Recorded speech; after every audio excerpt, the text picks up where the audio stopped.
할렐루야. 주님의 은혜가 오늘도 여러분 삶 가운데 가득하시기를 주의 이름으로 축원을 드립니다.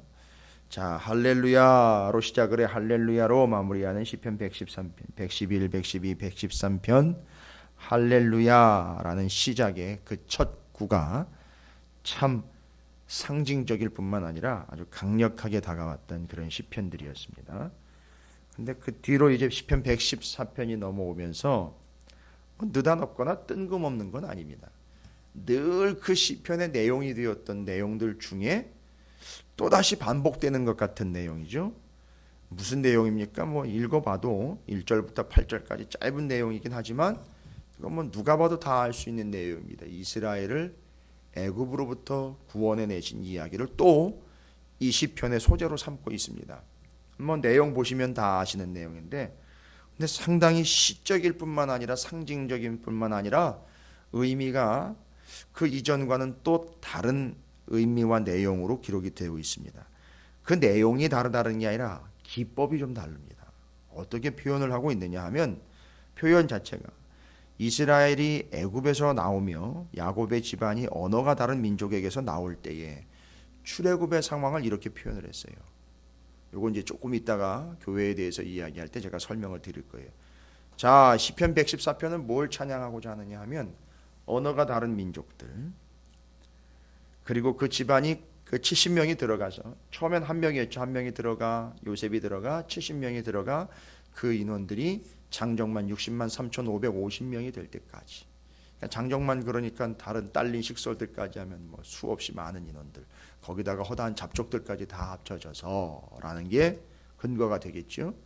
그런데 그들이 언어가 다른 민족에게서 나올 때, 그래서 언어가 다른 민족은 애굽으로부터 나올 때, 애굽 세상으로부터 나올 때 이런 얘기입니다.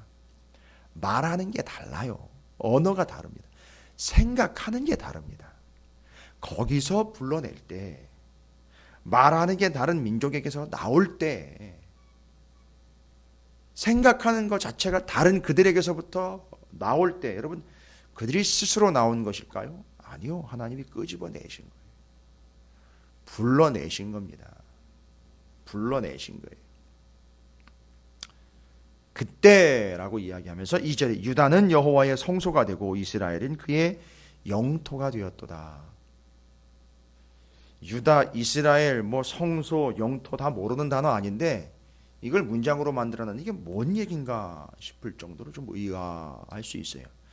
유다, 이스라엘, 어떻게 보면 유다나 이스라엘이나 같다라고 볼 수 있거든요. 유대, 이스라엘. 또 혹자는 이걸 남유다 북이스라엘로 이야기를 하는 수가 있는데, 그건 시대적인 배경이 달라요. 지금은 출애굽을 이야기하기 때문에 출애굽 당시의 유다, 굳이 조금 시간을 인심 쓴다면 광야 40년 정도까지 좀 보자. 이렇게 보면 아직 북이스라엘 남유다 이야기 나올 때가 아니에요. 아직까지 뭐 그걸 예견을 해서 나누어 놓는 개념은 아니에요. 더군다나 성소, 영토라는 얘기입니다. 성소, 영토. 그럼 이걸 따로 분리해서는 안 되는 겁니다. 영토 안에 성소가 있었고요. 성소 세우고 거기가 영토가 되는 겁니다. 영토는요, 나라입니다. 영토, 영해, 영공. 이건 나라예요. 그러면 그 영토라는 말은 통치를 이야기하려고 하는 거예요. 그래서 이스라엘은 나라 이름이고요. 이스라엘은 나라 이름입니다. 그래서 야곱을 이스라엘이라 불렀다. 그 끄집어낸 그 야곱의 후손들을 이스라엘이라 불렀다. 그리고 그 이스라엘은 하나님의 영토가 되었다. 뭔 얘기입니까? 하나님이 다스리는 하나님의 나라가 되었다라는 겁니다. 그런데 거기 핵심에 뭐가 있느냐 하면 성소가 있는 겁니다. 성소. 유다. 맞습니다. 이스라엘, 유대 민족에게 하나님이 먼저 임하신 거잖아요. 또 이걸 좀 자세하게 또 구체적으로 조금 설명하자면 유다와 이스라엘이라는 말로 하면 이스라엘은 전체라고 보고요. 유다는 유다 지파라고 보시면 어떨까요? 이겁니다. 유다를 성소 삼았다. 유다에게 그러면 임재하신 거 아닙니까? 유다를 성소 삼았다는 얘기는 이스라엘에게 임재하신 거 아닙니까? 광야에서 성막 지어라 라고 글로 임재하신 거예요. 그리고 내게 가까이 와라. 내가 너희와 함께 하겠다. 그래서 성소를 지었습니다. 성막을 지었어요. 그들에게 임하신 거예요. 근데 구체적으로 또 유다라는 말을 한 이유는 뭡니까? 예, 하나님이 유다를 여호와의 성소가 되게 했다. 성소의 의미는 하나님의 임재입니다. 언약궤 임재, 구체적인 중심이고 핵심이에요. 그게 굳이 유다라고 또 표현을 했어요. 이건 뭘 의미하는 거냐? 하나님의 나라, 하나님의 임재, 특별히 유다를 이야기하는 것. 예, 맞습니다. 유대의 후손, 유다 지파의 후손으로 예수 그리스도가 오시는데 그분이 우리에게 임재하신 것, 그 예수 그리스도로 우리에게 임재하신 것, 예수 그리스도께서 우리에게 임재하신 것, 그걸 다 담고 있는 내용입니다. 그래서 그 유다는 여호와의 성소가 되었다. 이제 오늘 수요일날 에스겔서 47장 말씀을 이제 새로 회복된 성소 얘기할 거예요. 오늘도 이거 잠깐 얘기해야 돼. 시편 114편에 유다가 그 성소가 되었다. 여러분 피를 흘리는 성전 이야기 들어보셨습니까? 피를 흘리는 성소? 유다가 그 여호와의 성소가 되었다. 그 유다는 예수 그리스도를 예표해 주고 있어요. 유다 지파의 후손으로 예수가 오십니다. 그런데 대제사장이 되셨어요. 이미 시편 앞부분에 다 살펴봤습니다. 지파는 유다 지파인데 성소가 되셔서 임재의 처소로 오셨습니다. 예수 그리스도가 우리에게 임재하신 것, 하나님이 임재하신 것 얘기하는 거예요. 예수 그리스도로 오신 것. 근데 그분이 대제사장이랍니다. 그 레위 지파가 아니에요. 유다 지파입니다. 무슨 반차를 따르는 겁니까? 무슨 순서지요? 무슨 전통이죠? 뭘 계승한 거죠? 레위 지파의 제사장 직분을 계승한 게 아니라 멜기세덱이 제사장 그 역할을 감당했던 아브라함에게 있어 11조를 받았던, 아브라함을 축복했던 그 멜기세덱의 그 계통을 따라서 특별 선택으로 예수님은 대제사장이 된 거예요. 그걸 정황상으로 다 완벽하게 정리를 끝냈습니다. 그리고 오늘 본문에 예수 그리스도, 그에게 하나님이 임재하셨고 그 예수 그리스도께서 성소가 되셨고 그 성소는 에스겔서 47장에 보면 피를 토하고 있습니다. 피를 흘려보내고 있어요. 이건 어디서부터 시작이 되어야 되느냐면 에덴 동산 에스겔서 47장에 회복된 성소에서 흘러나오는 물, 요한계시록 22장에 새 예루살렘 성에서 흘러나오는 물, 다 연결이 되는 거예요. 오늘 에스겔서 47장 수요일 저녁에 말씀 나눌 때 다 설명드릴 거예요. 자, 그 의미가 바로 예수 그리스도, 그리고 하나님의 통치인 하나님의 나라. 그래서 이게 구원의 목적이에요. 예수 그리스도를 통해서 하나님의 나라를 만들고자 하는 것. 그러고 보니까 시편 114편은요 완벽하게 하나님의 구원하심에 대한 명확한 근거들을 쭉 설명을 해주고 있는, 마치 복음과 같은 이야기입니다. 그래서 시편 114편은 우리가 어떻게 구원받았고 구원받은 자들의 의미는 무엇이고 무엇 때문에 구원받았는지에 대한 정확한 근거를 이야기해주고 있어요. 그 구원이 어떻게 우리에게 미치는 것이고 앞으로도 어떻게 구원하실 것인가를 정확하게 이야기해주고 있는 거예요. 그 당시 광야에서 있었던 일을 역사적인 일로 팩트로 그냥 설명해주고 있는 게 아니라 이건 구원의 틀이에요. 그래서 구원의 틀을 이야기하는 겁니다. 여러분, 우리가 어떻게 구원을 받았습니까? 다시 한 번입니다. 우리는 무엇으로부터 구원을 받은 겁니까? 왜 구원을 받은 겁니까? 어떻게 구원을 얻은 겁니까? 이걸 제가 예전에 이미 모세오경 할 때 다 말씀드린 내용이에요. 도대체 무엇으로부터 구원을 얻었냐? 하나님의 진노하심으로부터 구원을 얻은 거예요. 장차 하나님의 진노하심으로 심판이 임할 겁니다. 그 진노하심으로부터 구원을 얻은 거예요. 어떻게 구원을 얻은 거예요? 도대체 어떻게? 하나님의 전적인 은혜로 구원을 얻은 거예요. 그럼 왜 구원을 얻은 것이냐? 하나님의 영광을 위하여 구원을 얻은 거죠. 이유가 모두가 다 나한테 있는 게 아니에요. 다 하나님에게 있습니다. 시편 114편은 3절부터 7절까지 이 구원은 하나님의 전적인 권한이라는 걸 설명을 해주고 있어요. 이 땅 어디에도 구원의 근거는 없습니다. 아무 곳에도 구원이 없어요. 이 땅에 지상 낙원이라고 불릴 만한 사람이 살기 좋은 어떤 곳에도 구원받을 만한 곳은 없습니다.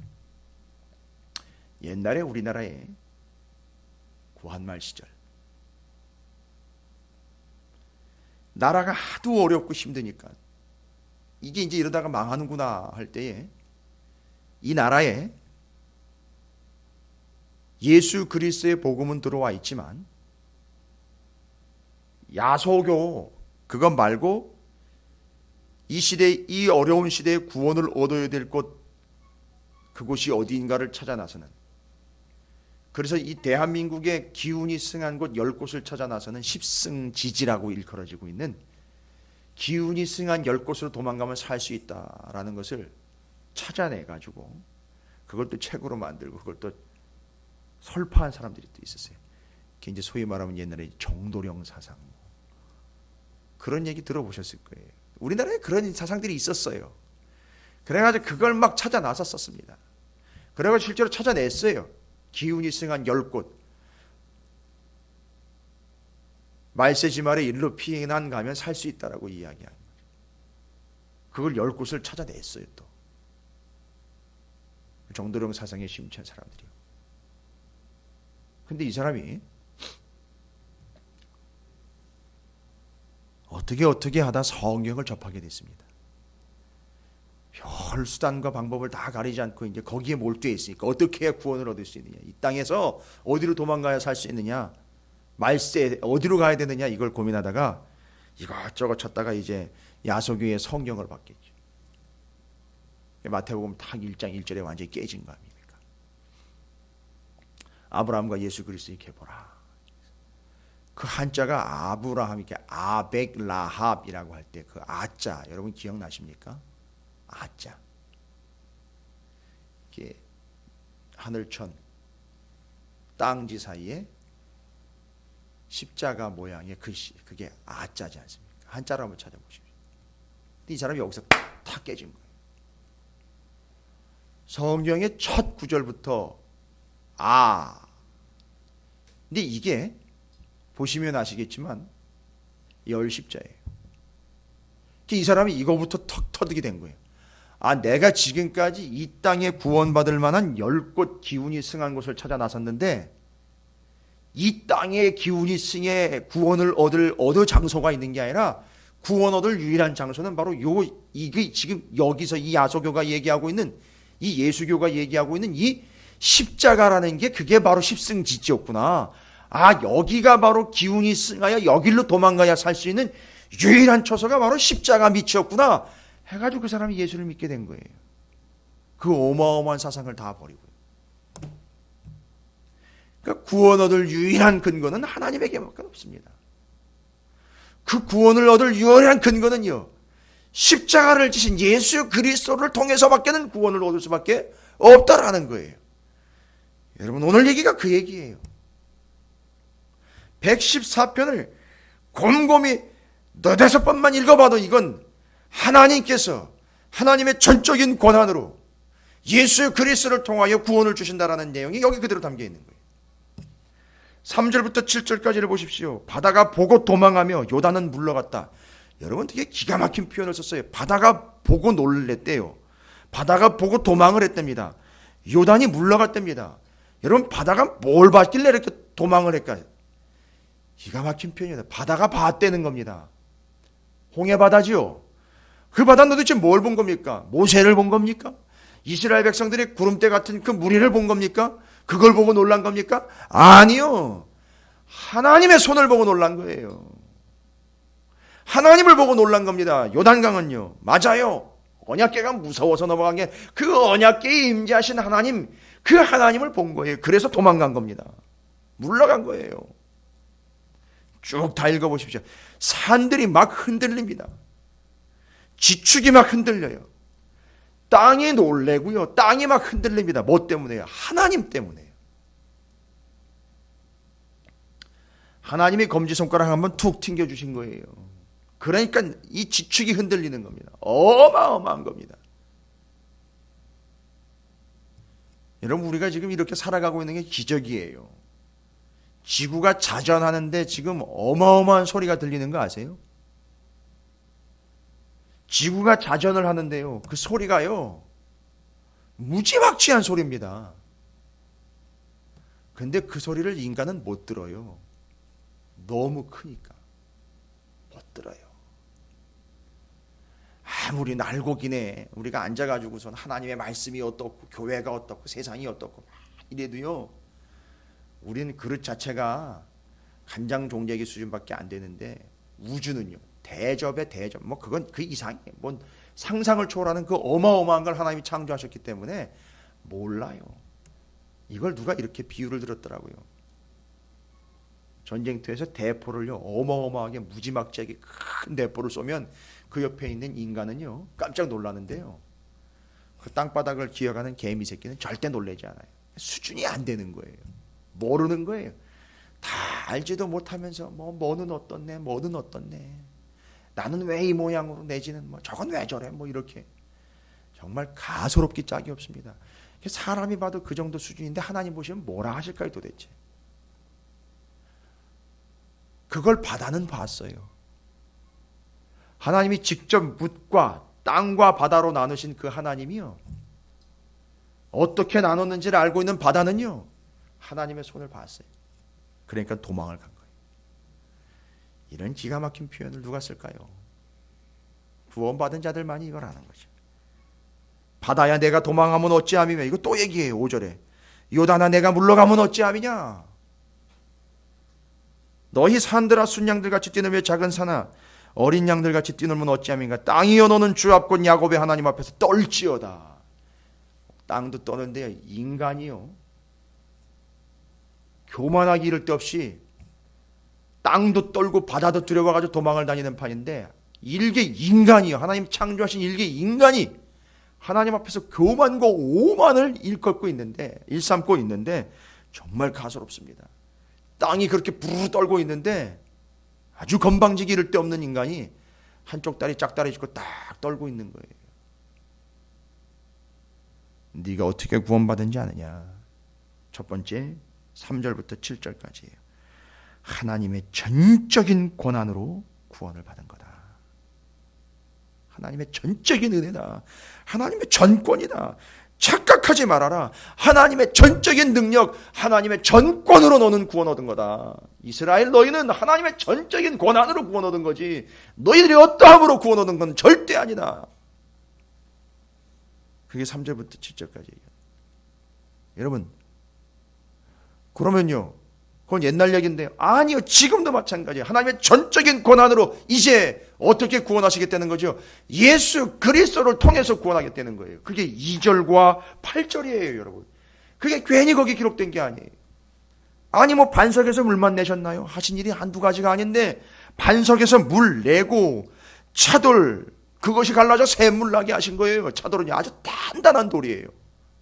절대 갈라질 것 같지 않은 거기서 갈라서 물을 내신 거예요.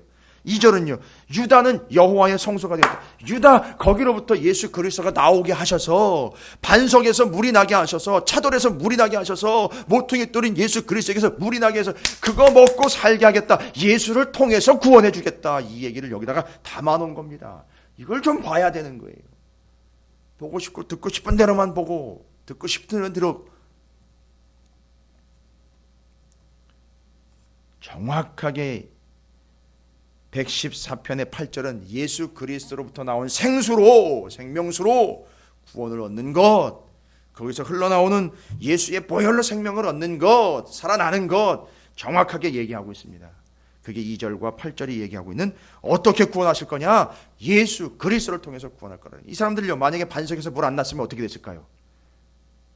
다 죽는 겁니다. 죄다 죽는 거라고요. 예수 없으면 다 죽는 거예요. 그 얘기하는 겁니다.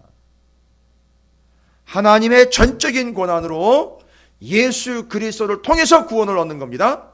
그러면 오늘날 바로 그런 증거와 고백을 가지고 있는 사람들은 누굽니까 도대체? 이 당시에는요, 시편 114편이 얘기하고 있는 그 당시는요, 거기서 나온 사람들이죠. 이스라엘, 하나님의 통치가 이루어지고 있는 그 나라 이스라엘. 누굽니까? 1절 이스라엘이 애굽에서 나오며 야곱의 집안이 언어가 다른 민족에게서 나올 때 이거 이 사람들 얘기하는 거 아닙니까? 이 사람들 구원받았다는 거죠. 이건 애굽에서 나온 이스라엘을 이야기하는 게 아니라 언어가 다른 민족에게서 하나님이 빼내신, 건져내신, 불러내신. 제가 왜 자꾸 이런 얘기, 건져내셨어요. 불러내셨습니다. 언어가 다른, 생각하는 게 다르고 말하는 게 달라요. 여러분 주변에 여러분과 생각하는 것과 말하는 게 전혀 다른 사람이, 아니 그건 교회 다니는 사람이라고 다 같은 건 아니에요. 대화가 안 돼요. 은혜를 이야기하는데 뭐 사실적인 걸 이야기하고 상식적인 걸 얘기해. 말이 달라요. 거기서부터 건져내서, 구별해내서, 빼내서, 밖으로 빼내서, 뭡니까? 에클레시아예요. 스데반이 이걸 사도행전 7장에서 이스라엘 전체 역사를 말씀으로 쭉 설교할 때 7장 38절에 정확하게 그렇게 나온 그 무리를 이스라엘이라고 하지 않고 광야교회라고 표현하고 있어요. 광야교회. 맞아요. 교회 얘기하는 거예요. 거기서 끄집어낸 언어가 다른 민족에게서 나온 그들, 광야교회, 오늘날 교회, 바로 하나님의 전적인 은혜와 권한으로 예수 그리스도를 통하여 구원 얻은 자들, 세상으로부터 불러낸 자들, 에클레시아 교회. 114편은 그 얘기입니다. 광야 교회를 통해서 오늘날 교회, 전적인 하나님의 은혜와 권한으로 구원받아 예수 그리스도를 통해서 하나님의 교회가 된 바로 오늘날 교회 이야기를 하고 있는 거예요. 광야 교회를 통해서.